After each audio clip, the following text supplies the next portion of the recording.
तो हम पढ़ रहे थे कि धातु जो है ताप और विद्युत की सुचालक होती है। धातु अपने अंदर गर्मी को अगर आप गर्म करोगे तो चारों तरफ जो है धातु के गर्मी ताप आसानी से फैल जाएगी। इसलिए हम धातुओं का प्रयोग बर्तन बनाने के लिए भी करते हैं, क्योंकि खाना पकाने में आसानी होती है। ये विद्युत के सुचालक भी होते हैं, क्योंकि इनके अंदर इलेक्ट्रिसिटी आसानी से जा सकती है। इसलिए जितने इलेक्ट्रिकल वायर होते हैं उनके सारे के सारे तारे हम धातुओं के बनाते हैं, जैसे तांबा, उसके बाद आपका कॉपर हो गया, उसके बाद चांदी हो गया। लेकिन इसके ठीक विपरीत अधातु ताप और विद्युत के कुचालक होते हैं। हम अधातु का प्रयोग बर्तन बनाने में या इलेक्ट्रिकल वायर बनाने में नहीं कर सकते। थर्ड पॉइंट है कि धातु जो है तन्य होती है, यानी कि इसे तार के रूप में हम खींच सकते हैं। तारे इसकी बनाई जा सकती है, तभी तो इलेक्ट्रिकल वायर जो है वो धातु से बनता है। जैसे आपका तांबा, सोना, चांदी के पतली पतली तारे बना के आभूषण भी बनाते हैं। सोना का भी तारे खींचकर आभूषण बनाते हैं। लेकिन इसके ठीक विपरीत अधातु जो है, ना तो हम उसकी तारे बना सकते हैं, क्योंकि ये टूट जाती है, भंगुर होती है, ये आसानी से टूट जाती है। उसके बाद धातु जो है आघात भर्दीय है। आघात भर्दीय मतलब उसे पीट कर हम बहुत पतली चादरों में कन्वर्ट कर सकते हैं। जैसे आपने देखा होगा कि आपकी मम्मी खाना जो पैक करती है एल्युमिनियम फॉइल में करती है। एल्युमिनियम फॉइल क्या है? एक चमकीली चीज़ है, इसका मतलब वो धातु है। तो एल्युमिनियम की इतनी पतली चादर बना दी है कि उसे रोल भी किया जा सकता है। वैसे ही लोहे को भी पीट के उसकी चादर बनाया जा सकता है। लेकिन इसके ठीक विपरीत अधातु, ना तो उनकी तारे बनाई जा सकती है और ना ही वो आघातवर्धीय होते हैं, यानी कि उनको पीट कर पतली चादरें बनाई जा सकती है, क्योंकि पीटने पर या तार खींचने पर वो टूट जाती है, वो भंगुर होती है। उसके बाद अगर आप धातु को पीटोगे तो उससे आवाज होगी, जिसको हम बोलते हैं प्रतिध्वनिपूर्ण। पीटने पर आवाज होना।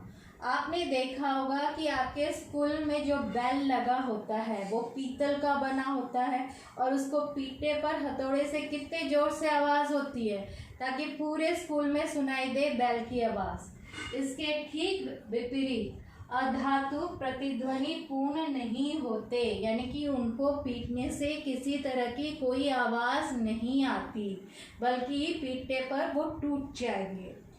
इसके धातु का अच्छा उदाहरण है जो सबको याद रहेगा, चांदी, सोना, लोहा, तांबा, ये सारी चीजें। और अधातु में आपका oxygen, hydrogen, carbon, iodine, bromine, ये सारे अधातु में आते हैं। अब इन दोनों के बीच में एक और तत्व पाया जाता है जिसको हम बोलते हैं उपधातु। इंग्लिश में इसको बोलते हैं मेटलॉइड्स।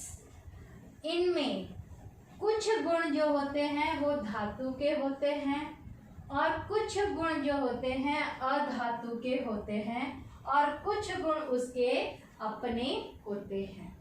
तो ये क्वेश्चन आता है कि उपधातु किसे कहते हैं, उदाहरण के सहित समझाइए। तो आपको लिखना होगा कुछ तत्व धातु और अधातु के बीच के गुणों को दर्शाते हैं, जिसे हम उपधातु कहते हैं। और उदाहरण इसका सबसे इम्पोर्टेंट है बोरॉन, सिलिकॉन, जर्मेनियम। तो आज हमारे वर्कशीट में तत्वों के बारे में दिया गया है। उसके बाद प्रश्न उत्तर। पहला प्रश्न है कि शुद्ध पदार्थ पहला प्रश्न है तत्वों को परिभाषित कीजिए और तत्व और मिश्रण में क्या अंतर है।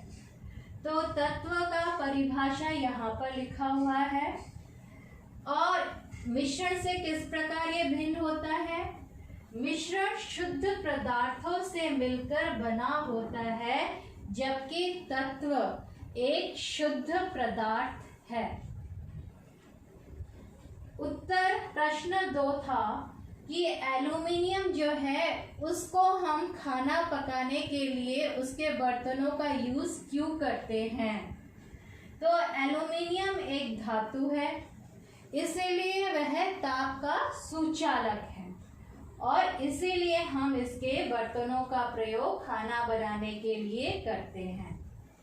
तीसरा प्रश्न था कि कोयला की तारें क्यों नहीं बनाई जा सकती।